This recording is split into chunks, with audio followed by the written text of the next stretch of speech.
He literally sketched it out before they knew what the facts were.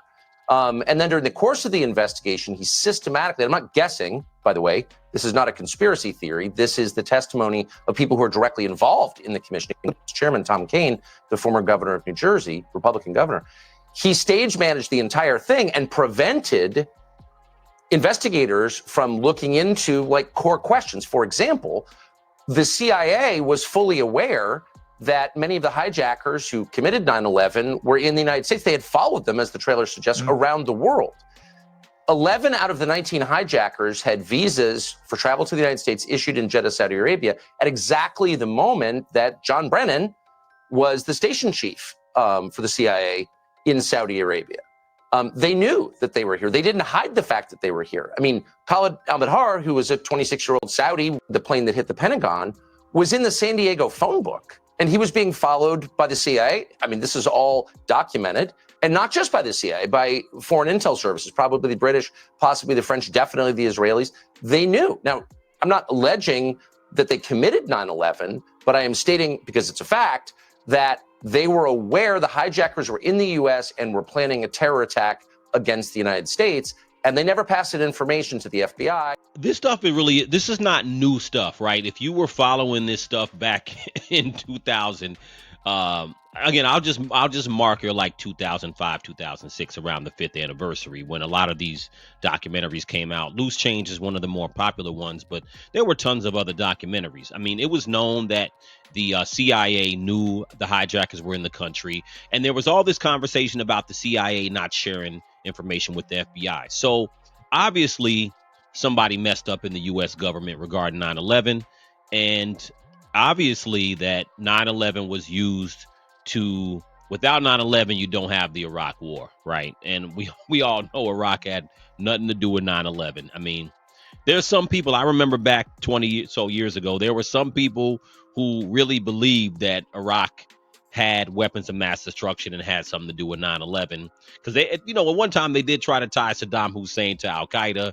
And of course, as you know, there was no Al-Qaeda in Iraq until after the invasion of the 2003 Iraq War. But let me get back to the day of 9/11, right? So for me, there's a lot of interesting things about 9/11. There was always two things for me with 9/11. I mean, there's many things, but there's always two things that never quite sat right with me. The two things that I could never get around, and I always try to explain to myself. So two things. One, I never understood how World Trade number 7 fell. It, the way it fell. World Trade number 7 was basically just north of the North Tower, right? So just, I don't know how many feet, but it wasn't that far from the North Tower. I don't know, 50 feet from the North Tower. It got hit with some debris, as many other buildings around there got hit with debris.